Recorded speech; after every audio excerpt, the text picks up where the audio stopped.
You're listening to the REI Marketing Nerds Podcast, the leading resource for real estate investors who want to dominate their market online. Dan Barrett is the founder of AdWords Nerds, a high-tech digital agency focusing exclusively on helping real estate investors like you get more leads and deals online, outsmart your competition, and live a freer, more awesome life. And now, your host, Dan Barrett.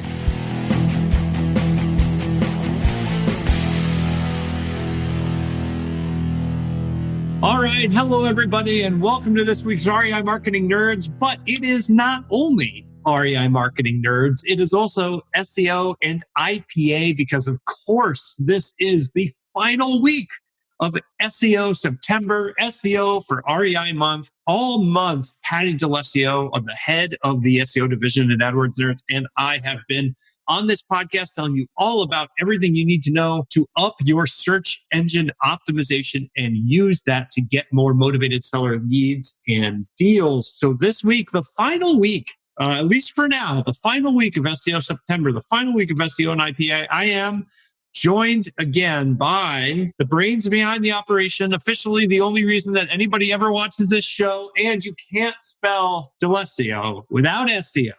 It's Patty DeLessio, head of the SEO division at AdWords Nerds. How are you, my wonderful friend? I am fantastic, my wonderful friend. I know. This week, we are ending with a bang. We're going to end with the most perhaps controversial episode of the month. And we are going to be talking about straight up scams. We're going to be talking about SEO scams. You can tell me if this is wrong, Patty. Yes. SEO, you know, I got started in SEO. You've been doing SEO for a long time now. We both love SEO. Don't get me wrong. Yep. SEO seems to me to be the most scam prone area of online marketing. Possibly affiliate marketing and SEO marketing are kind of there. Do you think that's true? And then why is that? Because we're going to dig into SEO scams. I'm kind of curious, like, why there are so many SEO scams and why so many people get kind of raked over the coals by SEO. What is the deal with this? Sorry. So I'm of two minds, just real quick. That explains a lot, by the way. I know, right? No, but for real, I think, in one way, I find my professional SEO community, my community of experts that I travel in, the conferences that I go to, the people I know, the people that I look to when I have a question, those that I follow on Twitter, I find them to be very generous, very honest, very upright. I really have this love for this community. Okay. And they're smart and they know the heck out of this stuff and they're passionate and they're all over it. So the people that I know personally, I have a lot of respect for. And, I think that there's some great experts in the field. Also, there might be a relatively low bar of entry to SEO. And I say that in that you could, because the algorithm is a bit of a black box, because we don't know exactly what the rules are, because there's a lot of mystery and BS about what it is and how to succeed and what to do to make it happen. I think it's just rife for negative players to come in and take advantage of that. Be like, hey, I can, like used car salesman, just bad. So I don't know. Does that make sense? So I think that there's a lot of amazing experts. And then also I clean up after a lot of bad SEO work all day long. Yeah, I think it's a combination of that for sure. It's very hard to point to something and prove that they're wrong. If someone says like, oh, I can blah, blah, blah, blah, blah, it's very hard to prove a lot of time that that's wrong without actually doing it and suffering the consequences. And then I think also there's a lot of just outdated information. There's information that was right. And, this is an industry that's constantly evolving in a way that I think very few industries in the history of the world have ever had to put up with, right? I mean, it's car manufacturers, have a schedule on which they have to update. And, SEO is who knows when and who even knows what happened. And, it's very tumultuous in that way. So yeah, I think a lot of it is just there are some people that mean well, and there are a lot of people that honestly don't mean well. And there are a lot of people in real estate investing specifically that will peddle kind of like insights or tips or tricks or stuff that's like, you and I, having done this so many times, we know they're wrong, right? We know it's wrong. One other thing I would say too that I see really specifically in REI, and this is kind of like, I wouldn't call this a scam. I don't think it's a scam. I think scam is, we use that word very purposely for very negative connotation, right? These are people like going out trying to take people's money.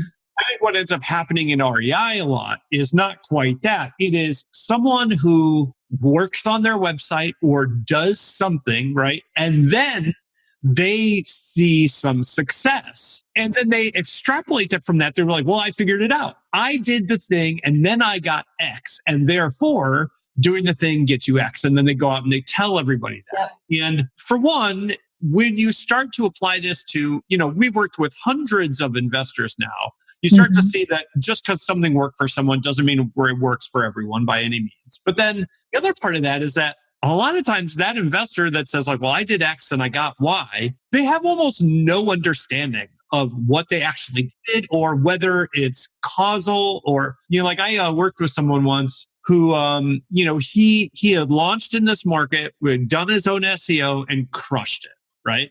Then he had launched into a new market and done the same thing, was getting no. And so actually hired me to consult with him and kind of like help him figure out the SEO plan. And he's like, I don't understand because I did this before. It was pretty recently. Yeah. And I was like, yeah, but the first market that you crushed it in, you had one competitor. Yeah. And then you launched into like one of the most competitive markets in the country.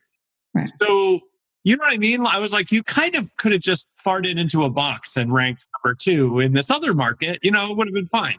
So, it's just, there's so much that goes into that. And so it's not always that someone's trying to scam you, but there is a lot of misunderstanding. So we are going to dig into it. We're going to dig into the scams. You listen to this episode, you're never going to be scammed by another SEO ever again. You're going to know, you're going to be like, Dan Barrett and Patty D'Alessio told me that was BS. Okay. Yeah. So let's get started with kind of one of the most common ones. This is like, for me, it's a huge red flag whenever I hear anybody say this. And it's, if you pay me a certain amount of money, so you as the investor pay me, the SEO person, a certain amount of money, I will get for you X number of links a week. Now, in our last episode, we talked about links, why they're so important. We talked about how critical they are. Can you break down for me why this is a red flag? Because on the surface, it sounds awesome. Right? Like I give you $500, you're going to get me 10 links a week or whatever. So why is this a red flag for us? Well, anyone who says that, it just smells like poor quality links. Because imagine their job. We've already discussed how links are hard. Links are hard to get. It's not easy. It's about the relationships you have. It's about content worth sharing and linking to. Easily the most time-consuming, labor-intensive part of SEO, bar none. I mean, it's not even close, the amount of time that needs to go into link building versus everything else. 100%. So anybody who said, if you're out there, and you're not supposed to buy links, so it's that I would assume that someone there is buying links. Now, paying somebody to do a link building strategy for you is not buying links. That is buying labor to get you the links. Exactly. So, but buying links, it smells to me like someone has a racket, and especially if they're promising that to their book of business, whatever that might look like. So the SEO has other people that they're guaranteeing 10 links a month to, so it's ridiculously hard to roll that out at the quality that would make sense to actually be a good ranking factor for you. So that is a red flag. Exactly. I think if you are paying a link building service, and there are legitimate link building services out there, we build links for clients, right? So it certainly exists, but we charge a lot of money for it because it is extremely time consuming. I mean, even Jeremiah, who does this full time, he kind of maxes out at like 5 people at a time because it's so much labor, right? And, it's sort of like if somebody is producing a lot of these very consistently, almost always that means that they've taken out the relationship part of that. Because if you're trying to build relationships with people, sometimes people will have links for you, sometimes people won't, right? Sometimes you'll be able to get an article up here, sometimes you won't. If you're saying like, no, I can get you 10 links a week every week, what they do is they have a backstop way of providing that link because that's what you paid them for. Almost always that's going to end up being buying them or building their own kind of artificial network of links, which we talked about before as a private blog network, which is specifically against Google's SEO rules, right? And can easily get you taken out of the search results pages. One really amazing, this was a coaching student of ours came in and wanted me to review the work of their SEO person. And their SEO person, very reasonably priced, said, I'm going to build you a bunch of links. So I went back through the links. And what I noticed, and I couldn't figure it out for the longest time, and it took me a while to actually figure it out, but what they were doing was they would link to my client, my coaching student, right, their SEO client. They would link to her from their other clients' websites. So other real estate investors on their homepages would have links to this real estate investor client of theirs. And then she had all these links on her website to other real estate investors. So they're literally just secretly sneaking in links to your real estate investing website to a different investor. I lost it. Was so upset by it. And it's like, look, there are ways you could do this that make a lot of sense. Like, hey, if you've got, a separate website that's a separate business, you want to link to yourself, look, it's fine. But these people know, these SEO people know that what they're doing is shady. They know it, which is why when you ask them, how do you go about building the links? They almost never say what they actually are doing, right? It's very obscure. Can you explain, you've mentioned PBNs before, private blog networks. I think it's important enough to go into it because it's a very common practice right now. What is a PBN? Why is it bad? Yeah, it's bad because it was only built, its only purpose is to link out in a spammy way. Like that's all it does. So it has no content. It's not worth really crawling. So what is a private blog network? Like if I see when you look at it, what do you see? Yeah. So you'll see weird, thin content. You're listening to the podcast. Patty's facial expression as she tries to explain this relatively abstract concept. She's doing this stuff with her hands. It's pretty amazing. First of all, I would say that everyone, should really Google PBNs and kind of just see what Google has to say about them. Honest, I don't normally say just go to Google, but once you see it, you know what it looks like, and then you'll see them all over the place. Now, the other thing that's interesting about these PBNs is that there are a lot of free tools where you can assess websites and the links coming into them. So you can see if your competitors have this junk, if you have this junk. This is kind of one of the aspects of this that is pretty public, right? It's pretty easy to just say, tell me everyone that's pointing to this website, and it'll kind of spit it out. So you will see what these PBNs look like in this industry and for real estate investors. You notice it. You're like, oh, what is this weird website? Sometimes it will have a lot of ads on it. Again, a bunch of junk. It doesn't really look or feel like a real website. It looks really junky. Oh, and by the way, it's not just your site that's linking from it. You'll see they're really maximizing. Also, the domain name will be really bizarre. Like it won't look right. So they're really cheesy, really inexpensive, are only built just to link back and to perform this scam. It's a true scam. There's no real value to it at all. And it's only meant to fool the search engines. Now, let me say this. Google has gotten very, very good at sorting out what these PBNs are and are not passing that value. So you could be paying for these links, think that you're getting them, be like, I have 100 links. Well, if they're all these PBNs, it's actually not going to be helping you. And then as Google shuts them down, and by the way, the people that bought them they're going to be shutting these sites down too, because they stop working. They can't farm them out. They may expire, right? So there's a bunch of 100 reasons why it's the bad move to make. And to be clear, right, there are reasons people use these things. And we're not saying no one ever gets any value out of them. You might get a bump in Google from using one, right? There's a reason that if you look out, you see people using them. What we want to be clear about is, one, there's no guarantee that you will get anything out of it. And two, there is a very real risk to it. And that risk is that your website just gets vanished entirely from Google, gets taken out of those search results.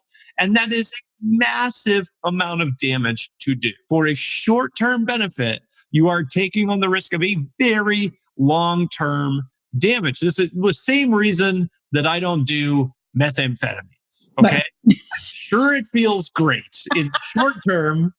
Okay. I could probably get a lot done. Right. In the long term, the damage is very real and it's just not worth the risk. Right. We all make these decisions every day. We all, as an investor, right, you spend all day turning down deals and flips and stuff that don't make any sense because the numbers don't make any sense. And I would say this too. I think fundamentally good SEOs are going to want to build equity for you in a domain. So the domain is www.thatthinginthemiddleisyourdomain.com. So we want... Oh, wait, that's a really good one. www.thatthinginthemiddleisyourdomain.com. I'm going to go check it out right now. You're going to go that thing. No, but that should grow. That should have value. You need to see that as the equity, as the owned platform that it is, and it should increase over time. The longer you just having it for a long time is also a little bit of a signal, right? It's been established and it's valuable. And we don't want to get that blacklisted and have Google say, "Oh, you're doing a bunch of garbage. We can see right through you," and literally stop showing you at all. You will disappear from Google. Google will send you a message and say, "You're done. You're suspended. Your site's suspended."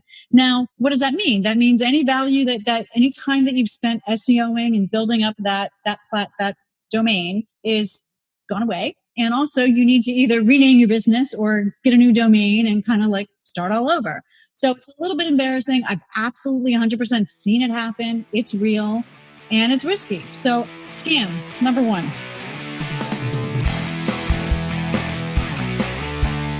Want to find motivated seller leads online, but don't know where to start? Download our free 2019 Motivated Seller Keyword Report today. AdWords nerds have spent over $5 million this year researching the most profitable keywords for finding motivated seller leads. And you can grab these exact keywords when you download our report at www.adwordsnerds.com/keywords.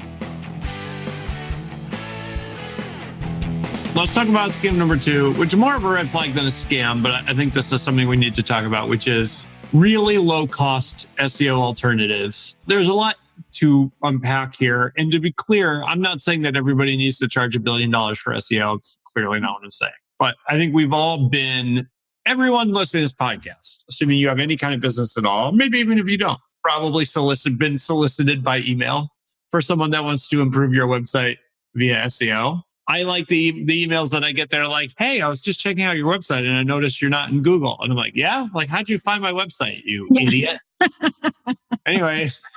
Right. Why is this an issue? Because on the surface of it, low cost is good. I mean, competition is good for everybody. I believe that. And, it doesn't have to cost $1 million. Like, why is this a red flag for us? Well, I believe that good SEO is worth paying for. First thing, it being ranking in Google will certainly drive impressions and leads and conversions and deals. But also you want that expertise. You want someone who's taking the time, as we do, as I do, to stay on top of the algorithm and read about SEO best practices and read about changes and, understand the inner workings of what's a ranking factor, what's not, what can we do to improve, like that whole landscape. I spend so much time a week, making sure that tapped into how this all works that, I can't imagine anyone just it's worth paying for because at a super low cost, you get what you pay for.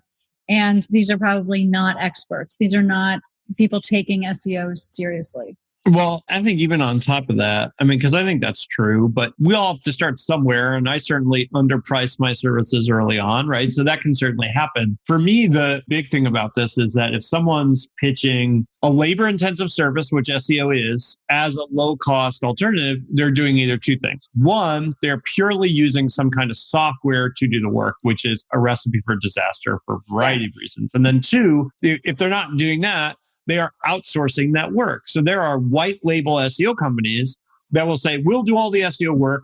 We'll do everything for your client. You just sell our service to other people. And so that, the service costs $300, you sell it for $500, you get a $200 profit. And so a lot of times, if you get these low cost alternatives, you're basically trusting your business to a complete stranger.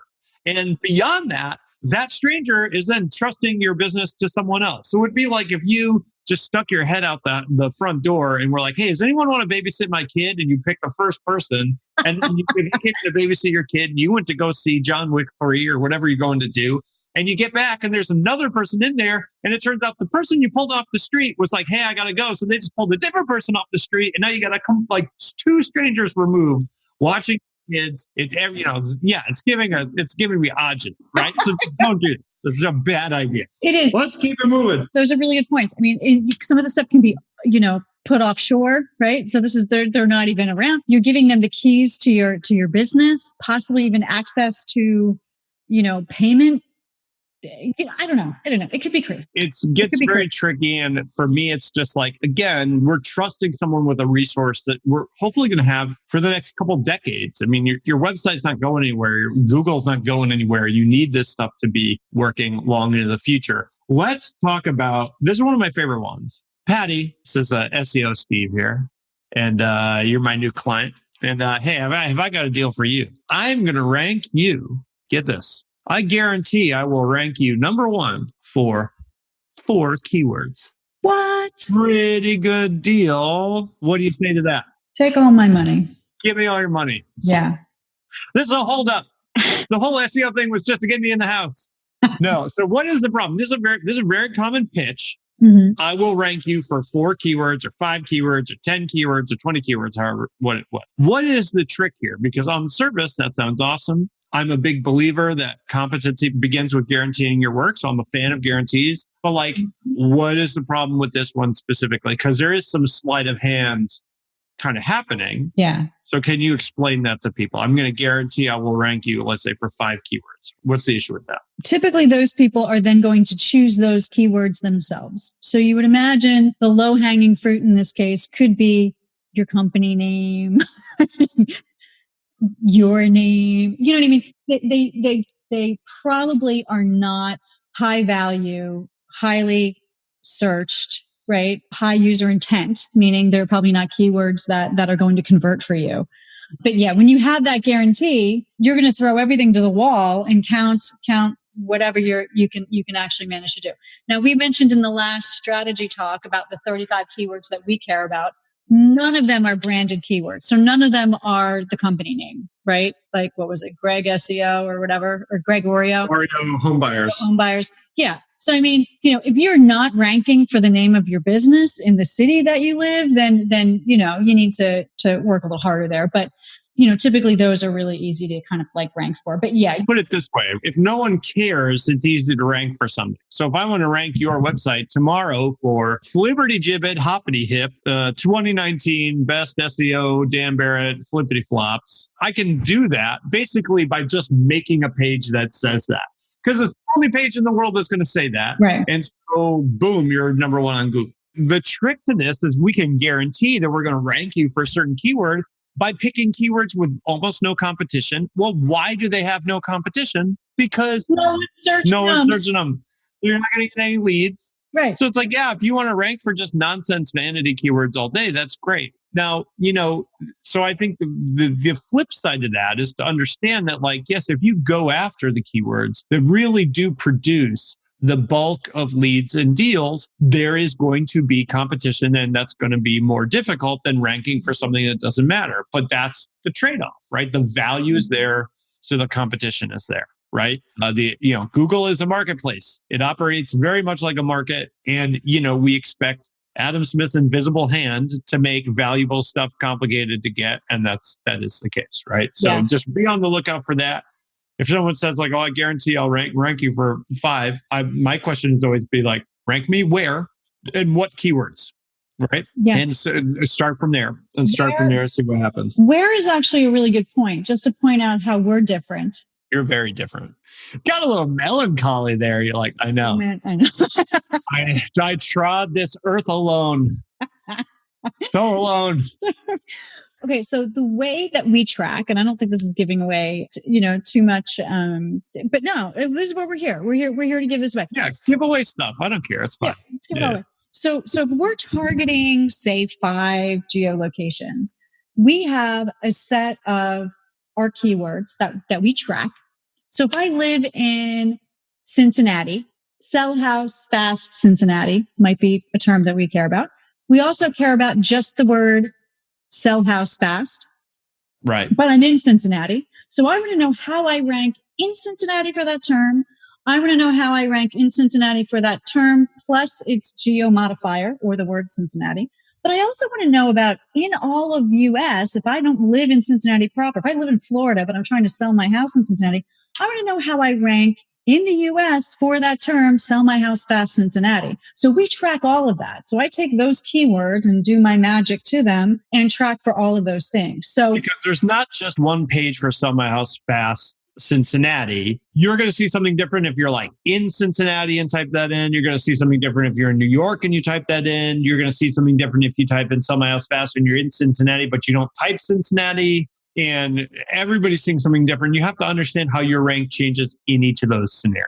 Yeah, absolutely. And you want to rank for some combination of all of those. You know what I mean? You want to be able to be not in the city and be able to, because there's a lot of situations where that's beneficial. But yeah, and like I said, and in none of our keywords are we including branded terms or really easy terms. They're actually actionable stuff. And that's what you should be looking at. Like if someone puts that in, what are they looking for? You know what I mean? And it's kind of the serve it. How many people are actually typing this into Google? Yeah. And I'll tell you, like real estate investing in general is one of the reasons that it's so different as an industry when you do SEO is that a lot of the best search terms like sell my house fast, not many people actually type that in, right? You compare it to healthcare or fashion or retail or whatever. You're talking about very small numbers, especially when you zoom in on a specific zip code or whatever. So REI is unique in that way. And because of that, the more you understand about how you're actually doing and what you're trying to do and the reason that you are going after these things,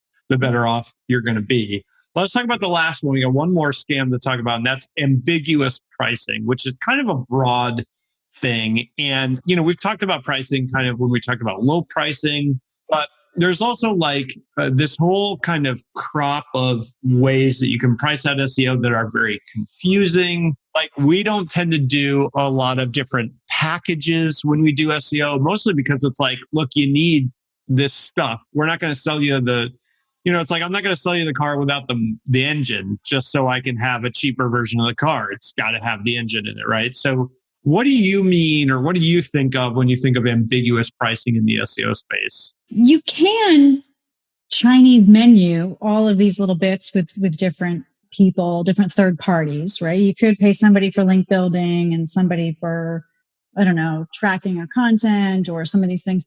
I find it's helpful to have, well, like we've talked, a strategy, local content, links. I think someone doing all of these things together and wanting to be able to show the benefit of the work that's been done really takes that home. Anyone who's just concentrating on one little aspect of this isn't going to be, as helpful. So if someone if they're ambiguous as far as, I could, this, you really want to know, okay, what are you going to do for that? What exactly am I going to see?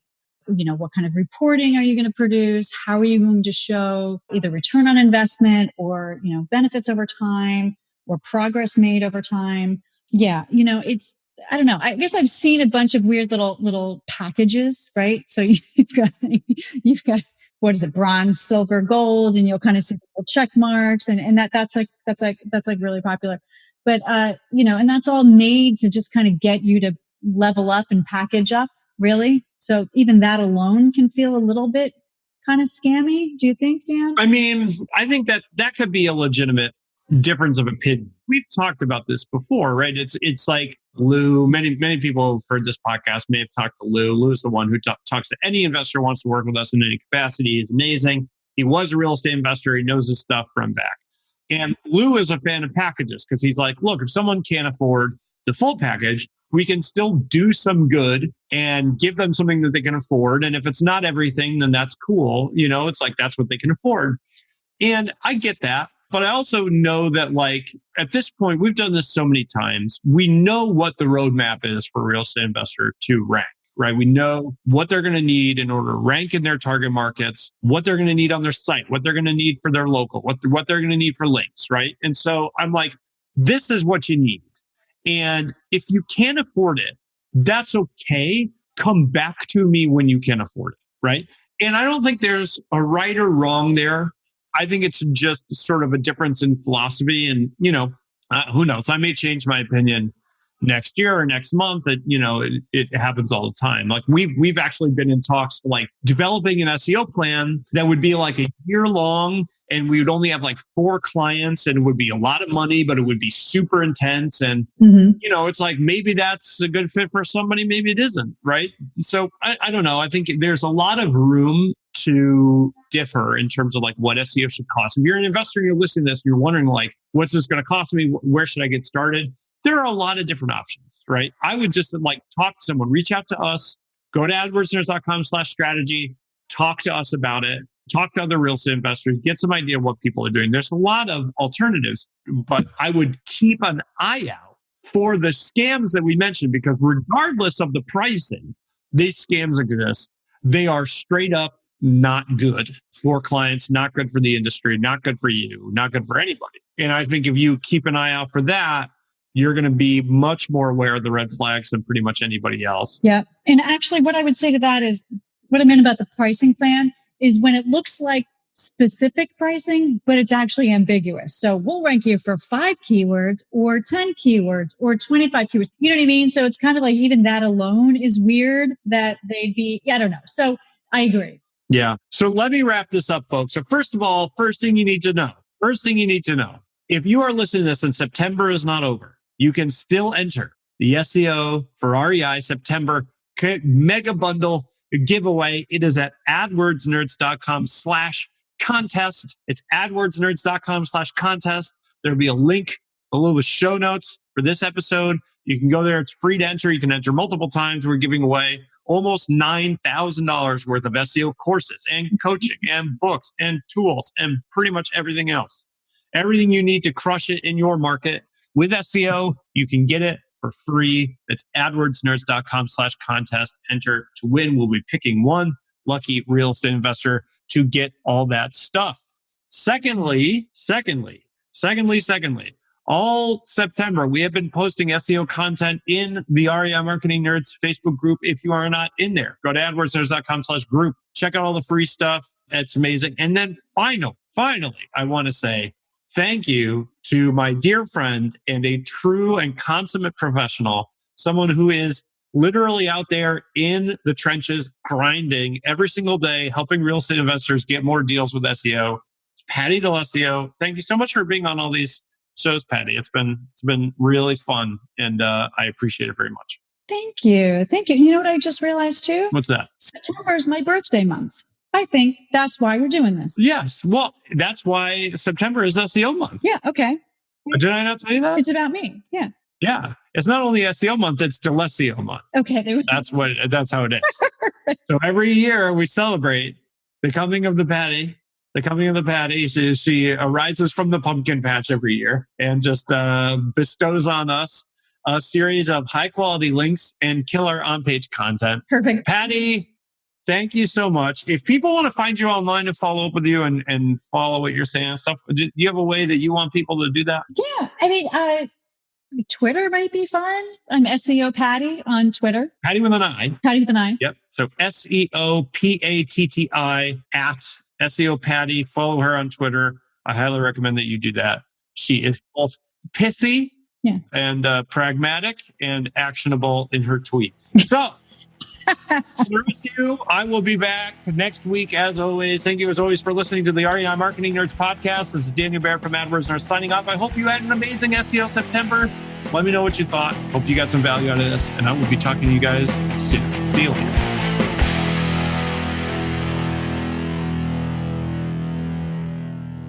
This is thepodcastfactory.com.